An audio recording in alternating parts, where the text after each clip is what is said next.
Classic footy now on ITV4. It's Match Time Revisited.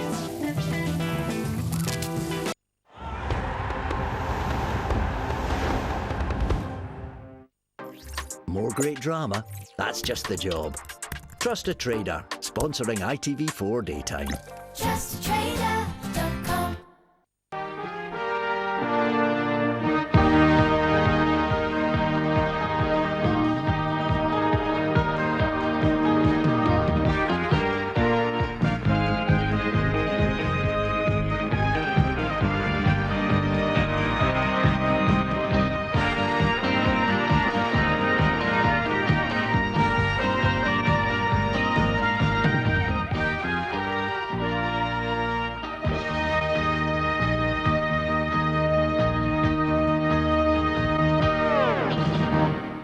Good afternoon. Whereas we concentrated on Merseyside football last week, today it's Manchester's turn. Some spectacular goals that counted and one that didn't. And here's Armstrong. And here's Williams. Played in for Shannon. A little touch here for Ball. And the cross in once more. Armstrong was right there. Keegan is there. Oh, an amazing goal! Oh, an astonishing goal by Keegan. But I don't think it's going to be allowed. We've also the goals from the Midlands derby between Birmingham City and Notts County. A couple of controversial incidents as well, and Dennis Law will be taking a look at them. Later with the day's main stories, but we start at Main Road, where there was a minute's silence beforehand, a mark of respect for the former City coach and Oldham assistant manager Bill Taylor, who died this week.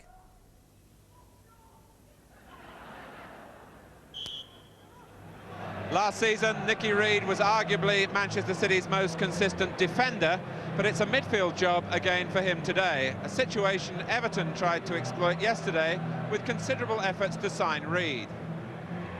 Reid is in midfield largely because the first-choice central defenders are now Kevin Bond and Tommy Caton, and Caton has shrugged off a calf strain to play today.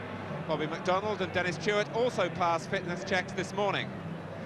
And so too did Trevor Francis, who underwent a manipulative operation on his right thigh on Wednesday, and his return today is something of a surprise.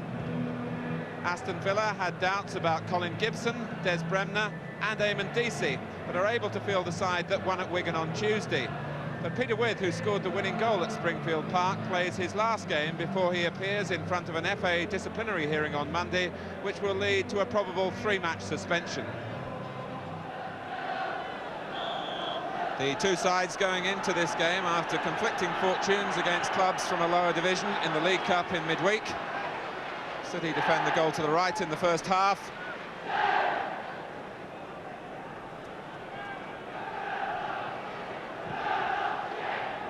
The Main Road pitch in excellent condition. And Aston Villa in a change strip today of all white. Today's referee is Don Shaw from Sandbach in Cheshire. Ron Saunders could be forgiven a little extra satisfaction today, returning as manager of the league champions to the club which sacked him in 1974 after just 4.5 months in charge of Manchester City. Cowan's looking to play it early for Morley's speed, and what a fine ball it was too. And Morley can't ease it under Corrigan as the goalkeeper left his line.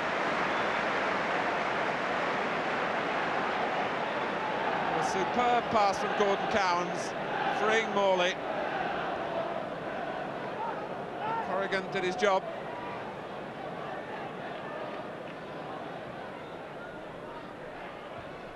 Williams was at the near post for Villa. He toes it to safety.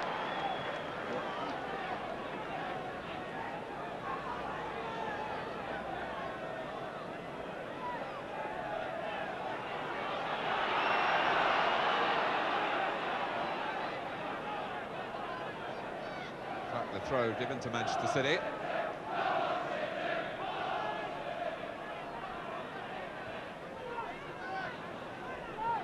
Here's Caton, and now McDonald. Into the feet of Reeves. Now Shaw against Kevin Bond. It's a 1-against-1. DC arriving in the middle, and so too was Withe.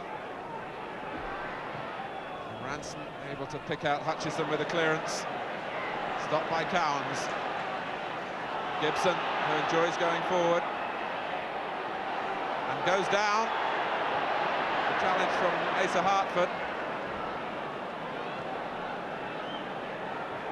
Swain with on the far post as Swain attacks McDonald. Swain, whose form in the championship year won him a place in the home international squad for England at the end of last season. Hutchison. Bong joining in. And Hutchison again. It was Hartford coming in behind Bremner. Here's Ranson. Francis with the flick. Reeves arriving, but it came behind him.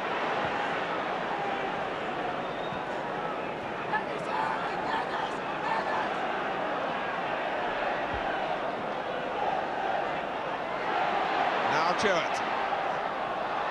Francis looking to turn, then looking to set up Reeves. Hartford. And Hartford a second time, and surely Francis brought it down with his hand and knows that he won't get away with it.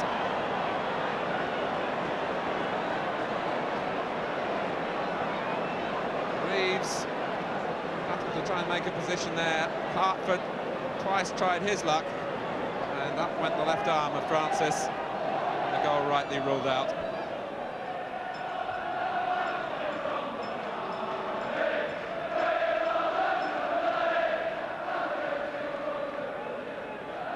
Francis, knowing that Reeves was behind him. Hutchison. Francis trying to take it on the chest, and here's Reed. And now Chewett. In from McDonald.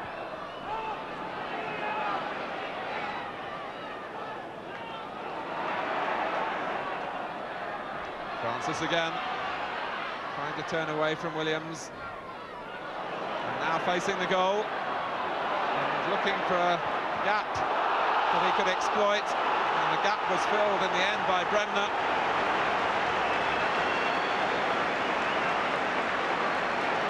Francis was determined here to get a shot in of some description. He waited and he waited until he thought he might be able to curl it inside the far post from his point of view, but Bremner deflected it behind.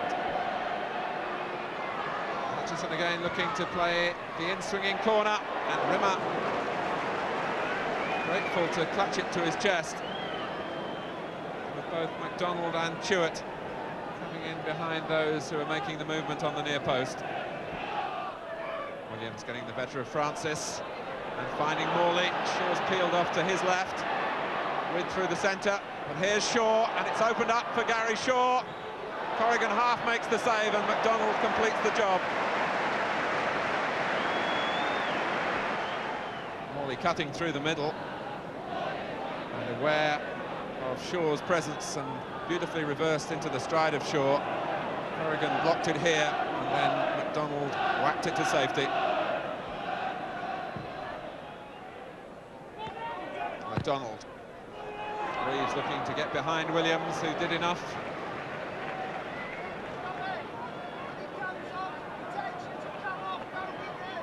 Reeves, who's been asked by his manager to put more devil into his game. Francis, perhaps the touch of the devil from him.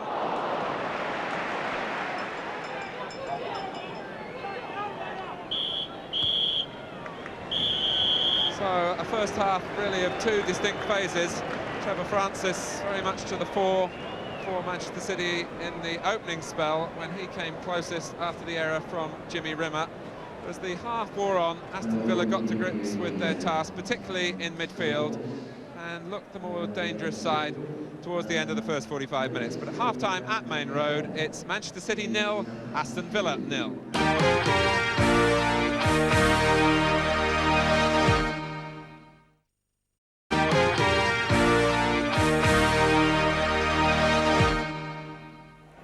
Years ago, Peter Withe made his first appearance in the Football League in slightly less exalted surroundings, though. It was for Southport against Scunthorpe, and it's a tribute to the hard work he's put into his game that he has forced his way into the England setup.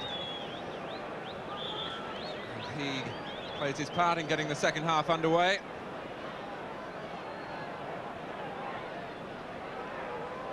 Manchester City, who have found Aston Villa something of a problem in recent matches. They haven't beaten them at all in the last 3 seasons. But the second half starts with, as yet, no goals.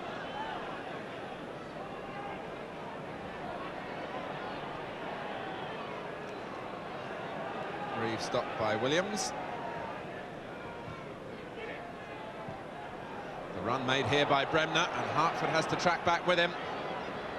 With arriving, so too is Morley, and Hartford concedes the first corner of the second half.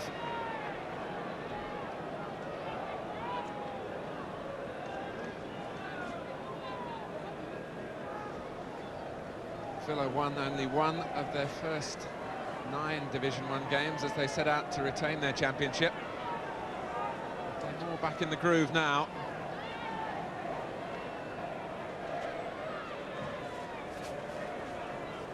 Evans' header, and the reflexes from Corrigan as With tries to force it in. It was a splendid save.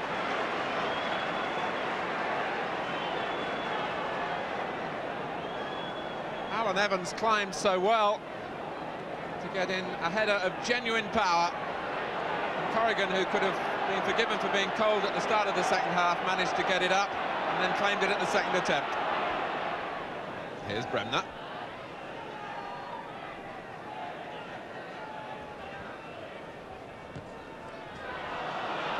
Now Francis, still Francis. Reeves is with him if he needs the help, but Rimmer denies him.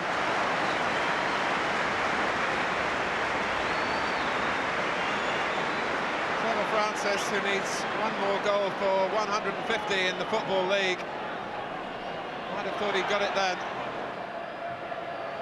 Reeves. And it came off Evans, Caton plants it back. Rimmer's in trouble. Stewart goes in, and the whistle goes for a free kick to Aston Villa.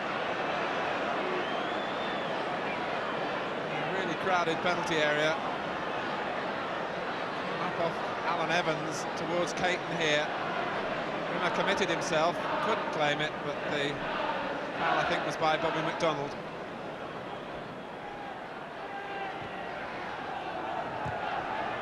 Quickly on shore, but too quickly for the referee's liking.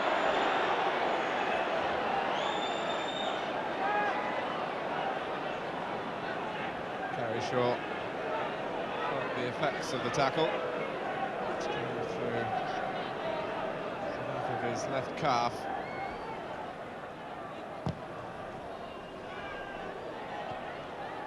With trying to make something out of nothing then, and that's Evans. Alan Evans, who began his league career as a striker.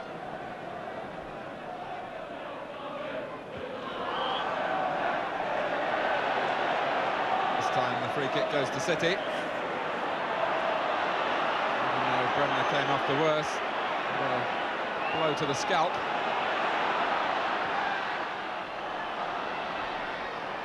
Reeves. Stewart!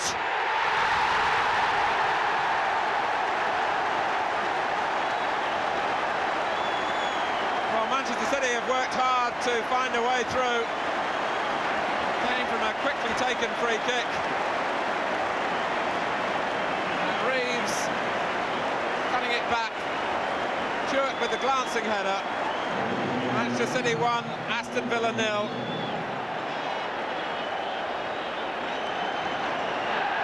Reeves congratulated for his part too.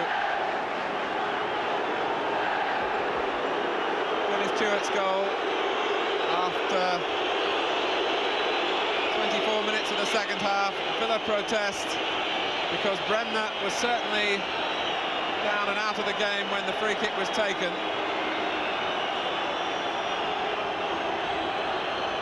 Bremner, whose head was injured in the incident for which Mr. Shaw gave a free kick to Manchester City.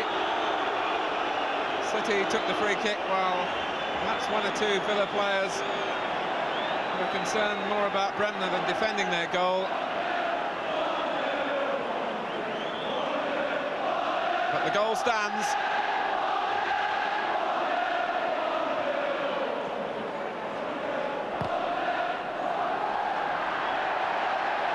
And With is offside.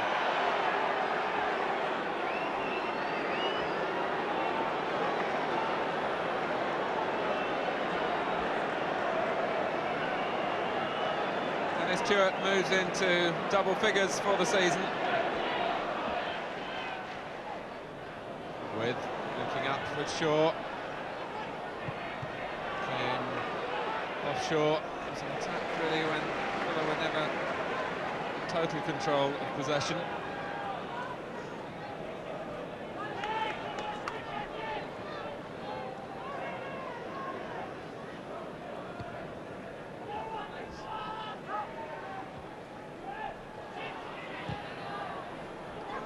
Cowan's looking for Morley.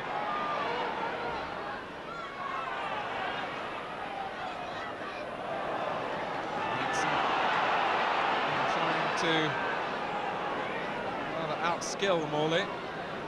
Puts away the corner.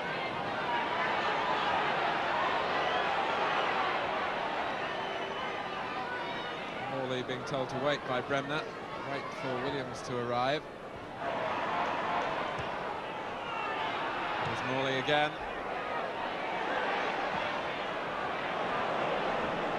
Everyone but Rimmer in the City half, and supporters of Manchester City felt that Swain handled as he took control then. And that's deflected off Kevin Bond. The shot from Alan Evans. Corrigan with a wise shake of the head. The goalkeeper was on his toes then, metaphorically and literally.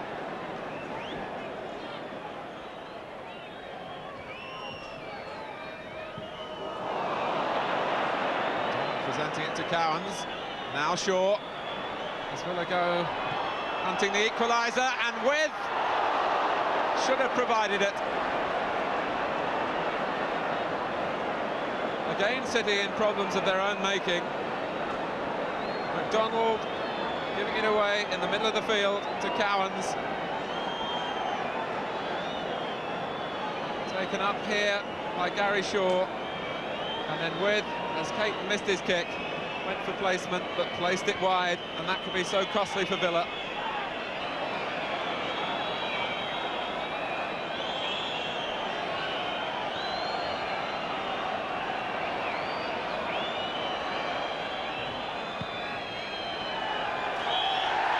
A hard-fought Manchester City victory over the league champions.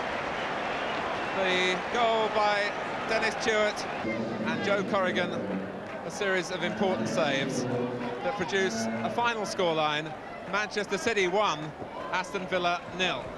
A win for City, albeit with a controversial goal, and which came about as a result of this incident. There were some very strong views about it after the match. You can judge for yourselves. In a few moments from now, join us again.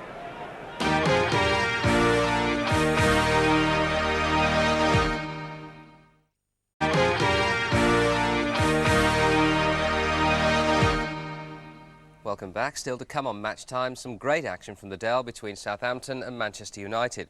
But first of all, let's take another look at Manchester City's winning goal yesterday, which brought a fierce protest from the Villa manager, Ron Saunders. We concentrated for 89 minutes. The referee took our concentration away by going to an injury, which was Des Bremner, and we got 3-4 players around it when it happens, and he lets them take the free kick having gone to it. It was a diabolical decision.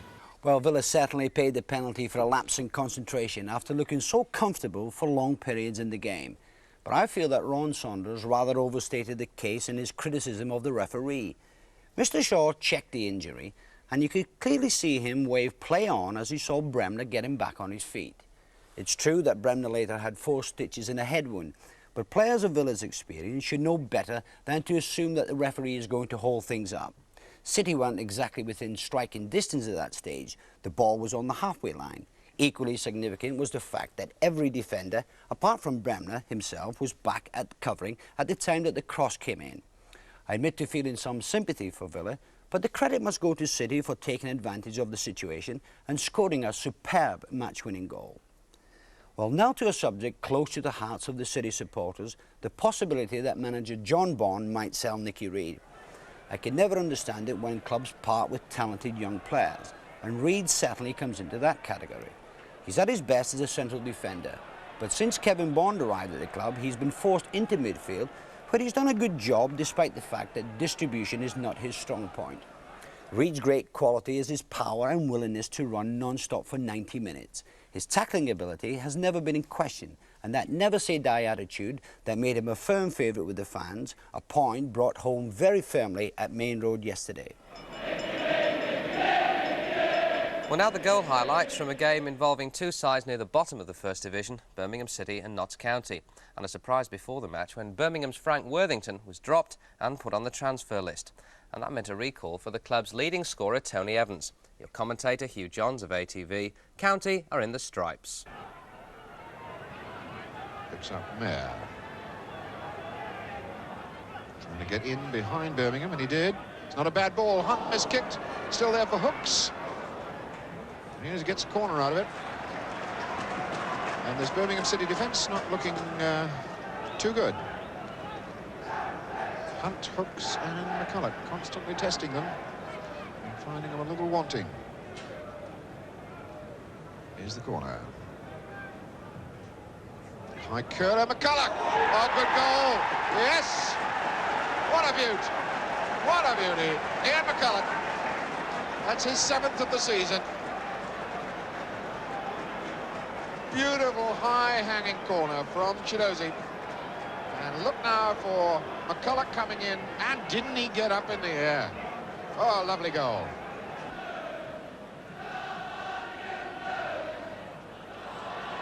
Ball free. And scooped back as far as Dennis.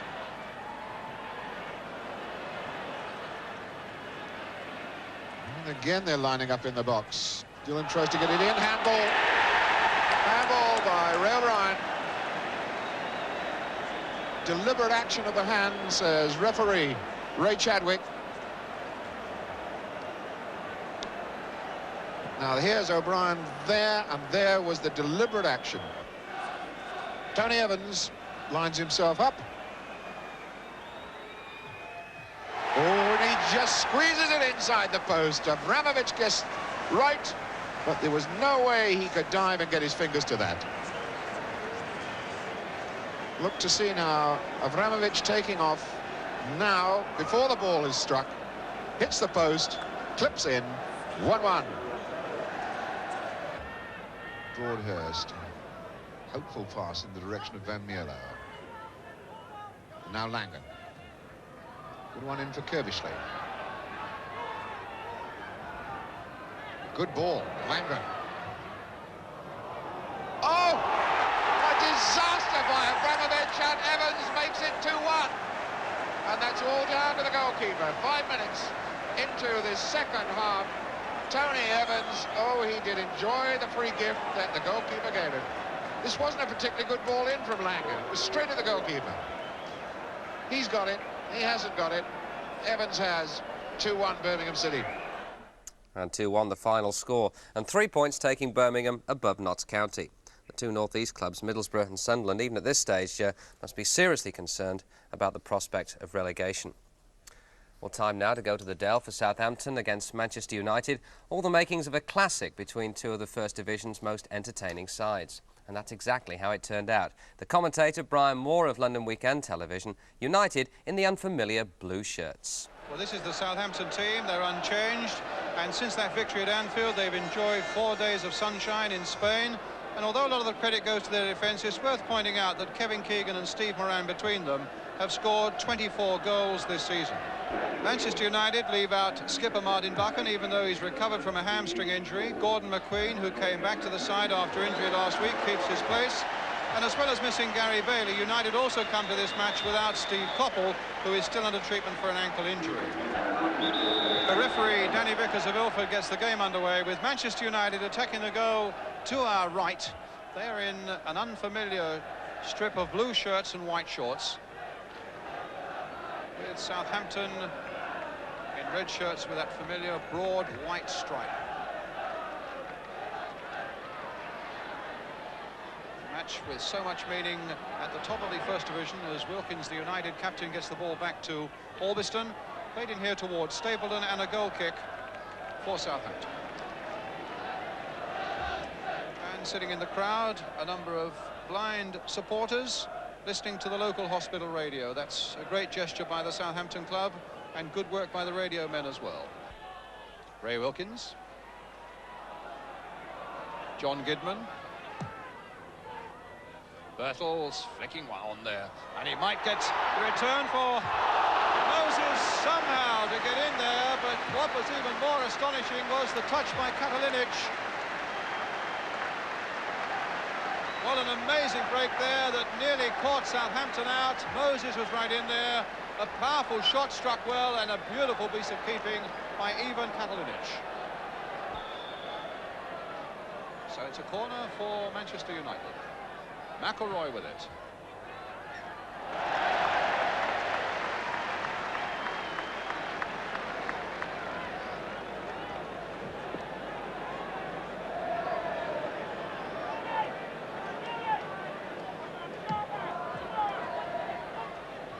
Keegan's little touch on Moran.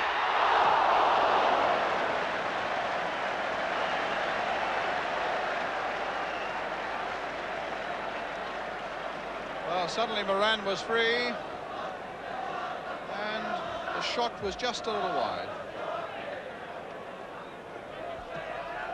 McElroy, Bertels, and Brian Robson. Alan Ball to Steve Williams, brought down by Wilkins, free kick.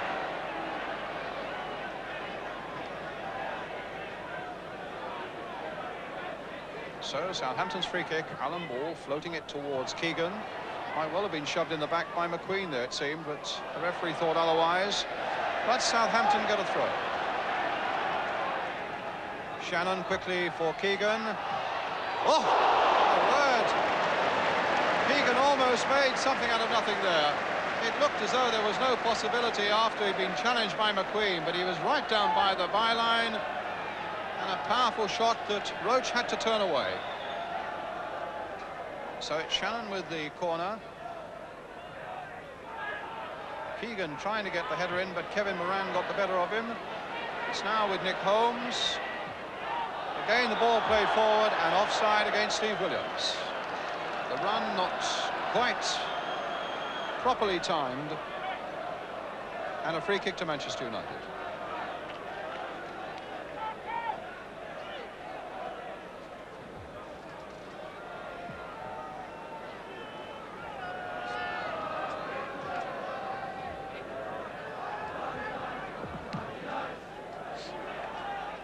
Stapleton's backward flick.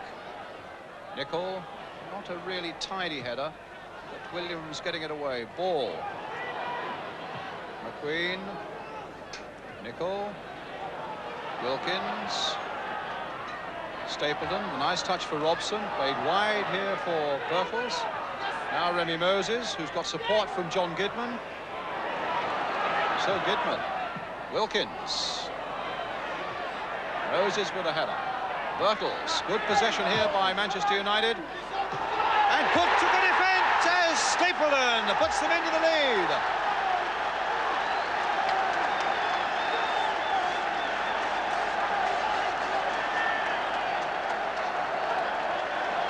Brilliant goal for Manchester United, works superbly with 10 or a dozen passes, and this is how it will finish off. Played in there by Gidman. Caught there superbly by Stapleton, and Katalinic without a chance. Keegan.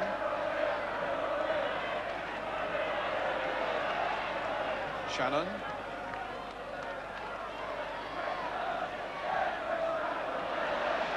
Williams. Cross here towards David Armstrong, but United were lining up in defence to get that one away. Holmes will take the throw. Period of pressure here for Southampton. Shannon getting it back for Armstrong, driving it over that United crossbar.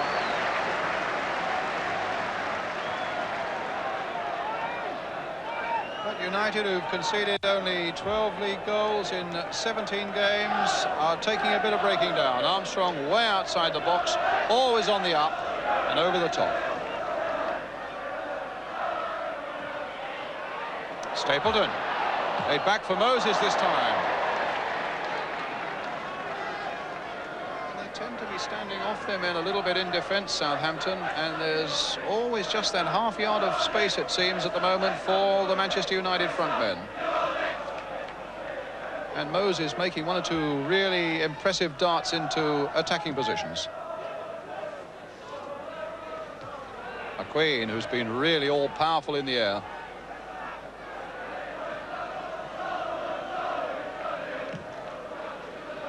Massive kick there by Katalinic. Keegan turning it on. Moran! 1-1!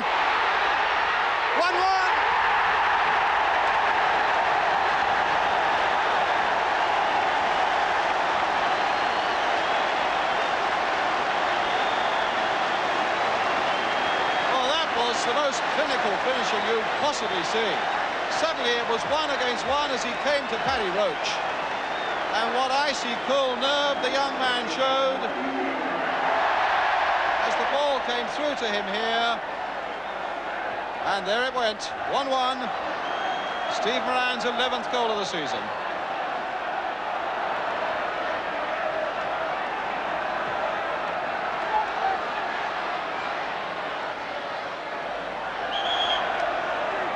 Well, he's Laurie McMenamin's mind a little bit, that equaliser. Gidman then will take the throw. It's a good long throw as well. Birtles trying the back header. And I think the ball coming off, yes, off Nick Holmes, giving Manchester United the corner.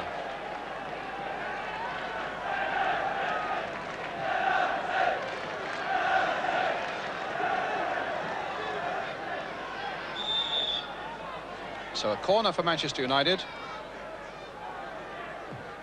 Once again, it's Wilkins with it. Good big jump by Moran. Shannon only half getting it away. Moran still in there. Wilkins driving it. My word, and it was knocked away right at the end by Alan Ball, who just stood there. Almost got his head knocked off, but certainly saved a second Manchester United goal. As we wait for the corner, really rifled in there, and Ball just glancing it away for this corner here. Shannon that one more conventionally away for Southampton. Talk about being in the right spot at the right time. That certainly applied to Alan Ball at that moment. Southampton's throw with Steve Moran. Now John Gidman, number 2. Straight to Alan Ball. And Moran is on his way again. Getting in behind them once more with all the pace in the world as he got the finishing as well. Keegan has!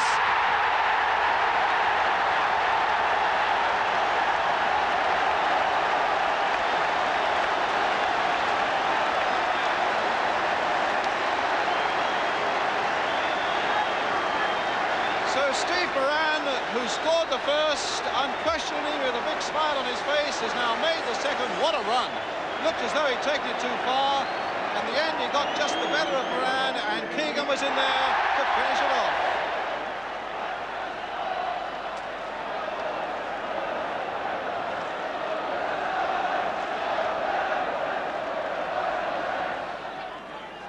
And United get the throw.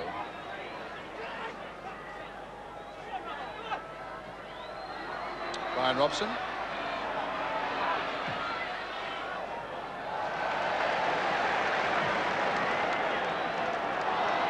Gerlach.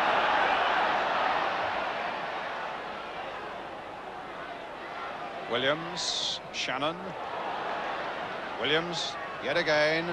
Keegan brought down, free kick. United not happy with the decision.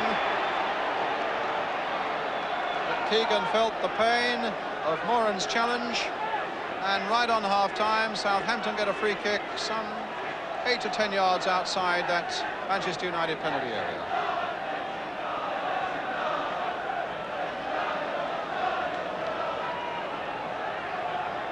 Ball, and Keegan's all right again.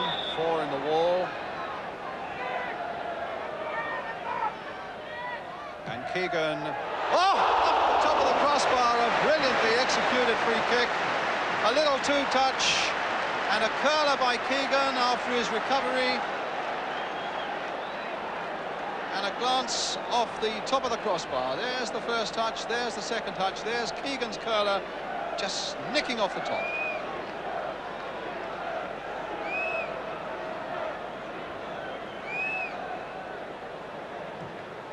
Right on half-time, and what an excellent first half it's been, with Southampton coming from a goal down to get a better grip on the game, thanks to Steve Moran, who scored the first goal with some icy finishing and then made the second for Kevin Keegan after Frank Stapleton had put Manchester United into the lead. Half-time score, Southampton 2, Manchester United 1.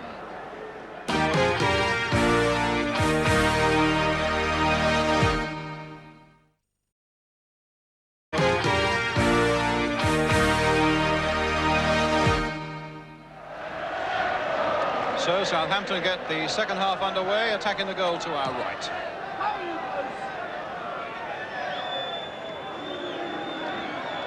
Nickel back to Katalinic. They've only lost one in the league here, Southampton, and that was at home to Spurs. Well, they've certainly had value so far.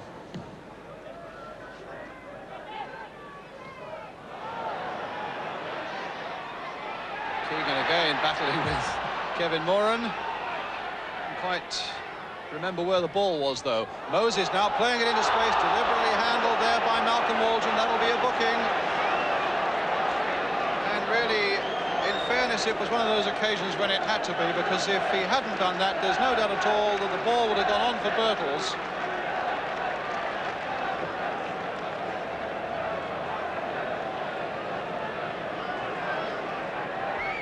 Wilkins floating it. McQueen looking to get the header in. And Robson!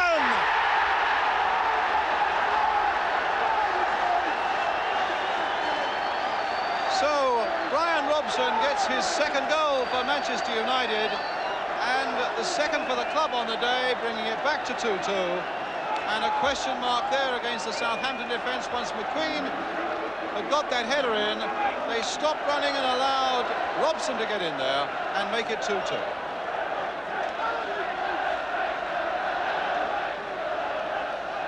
So with 6 minutes of the second half gone, the game is back level again.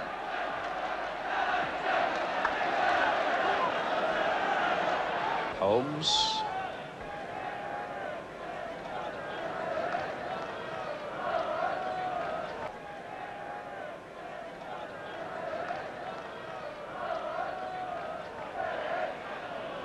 Birtles. If they can get a deep cross in, Robson may get to it, but Katalinic maybe made that look a little more spectacular than it needed to, but his handling again was excellent. And here's Armstrong. And here's Williams, played in for Shannon. A little touch here for Ball. And the cross in once more. Armstrong was right there. Keegan is there. Oh, an amazing goal! Oh, an astonishing goal by Keegan. But I don't think it's going to be allowed. The linesman is there with his arms on his hips. Now, what could that be for? Now, we'll see what it might possibly have been. Certainly Keegan couldn't have been offside, but Armstrong may have been. Disallowed. A free kick for Manchester United, offside against David Armstrong. Well, it's tough. I don't think even Keegan would have scored a more spectacular goal than that. Goal in quotes, because it's been disallowed, and I think the pictures did tend to prove that Armstrong was standing in an offside position, and standing as he was in the centre of the penalty area, he must have been interfering with play. Disappointing for Southampton and for Keegan, but I'm bound to say I think the linesman and the referee were right. Kidman finding Wilkins. Played straight to Southampton by Orbiston. Well, that disappointment seems to have spurred Southampton on still more. Ball. Golak. Oh, getting it through for Shannon. Nobody there to follow it up. And in the end, they concede the corner, but not the goal. Armstrong trying desperately to get in there after Shannon had done such good work.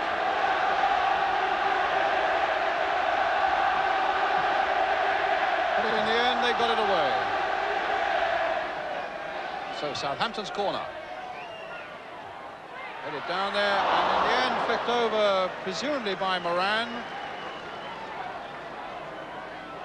Nicol, who made the first important contact. There was his header, and Moran turning it over.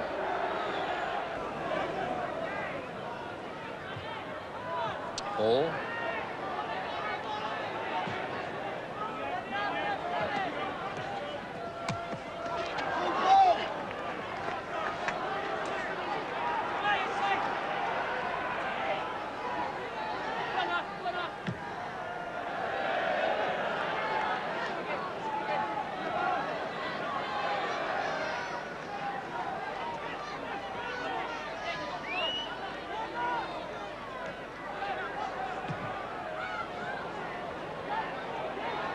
Holmes. Waldron.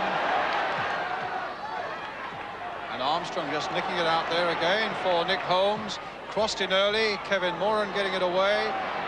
It's Waldron again, and now Ball pumping it in once more. McQueen's header this time for Manchester United. Shannon for Southampton. McElroy trying to make the break, but Golak is there first. Backfield into touch, and a throw for United.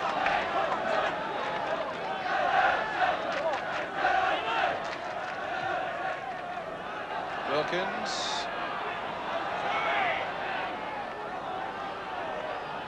Moran. Wilkins. Nicol. Ball. Keegan's off again. Taking on McQueen this time. A little dummy. Found a yard of space. Shannon looking to be able to turn, and United are denying him. Shannon almost got the turn in. Armstrong going in all the way. Armstrong!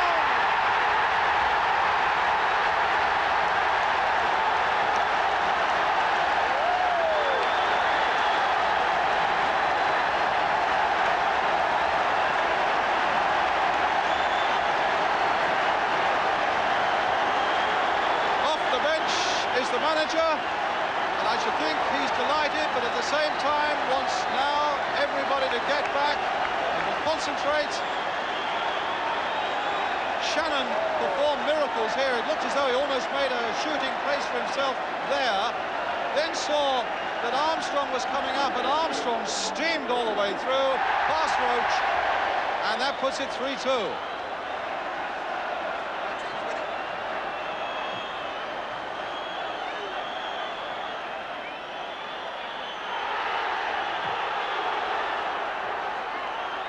Wilkins, Ball, here's Wilkins again, it's not over yet, a 1-2 there, and it might still fall for Wilkins, and a shot on the turn, and just into the side netting. Well, that really would have been a heart-stopping finish, and Wilkins was battling away there in an effort to find yet another equaliser for Manchester United. But we're right at the end. We're playing time added on for stoppages. The ball didn't come outside the penalty area, so that goal kick will need to be taken again.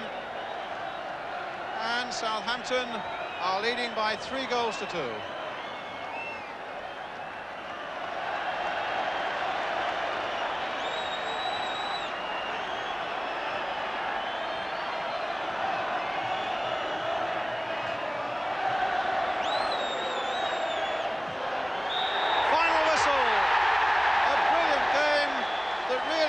Demanded something dramatic at the finish and got it with a goal in the last minute by David Armstrong. Gives Southampton a fantastic 3-2 victory after Stapleton had put Manchester United into the lead when Moran and then Keegan scored and then Robson equalised, and then this man David Armstrong, number 10, came steaming through in the final minute to put the icing on a most fantastic feast. What a match. What incidents. And that's not even mentioning that amazing overhead goal by Keegan that was disallowed. The smiles of Laurie McMenemy, and why not? There won't be many Southampton supporters going away from here with anything other than the broadest of Hampshire smiles. Yes, and a game that lived up to all its pre-match billing. 5 goals, a sensational finish, and an incredible goal, as Brian mentioned there, by Kevin Keegan, which was disallowed. Well, afterwards, the Southampton manager, Laurie McMenemy, accepted that David Armstrong was in an offside position, but also said he wasn't interfering with play. Dennis, what's your view about that? Well, I felt that the referee was absolutely correct in ruling out the goal. Here we see the ball coming over to Kevin Keegan. And as he strikes it, Dave Armstrong is clearly in an offside position in the centre of your picture. And that is the point at which the official must make his decision.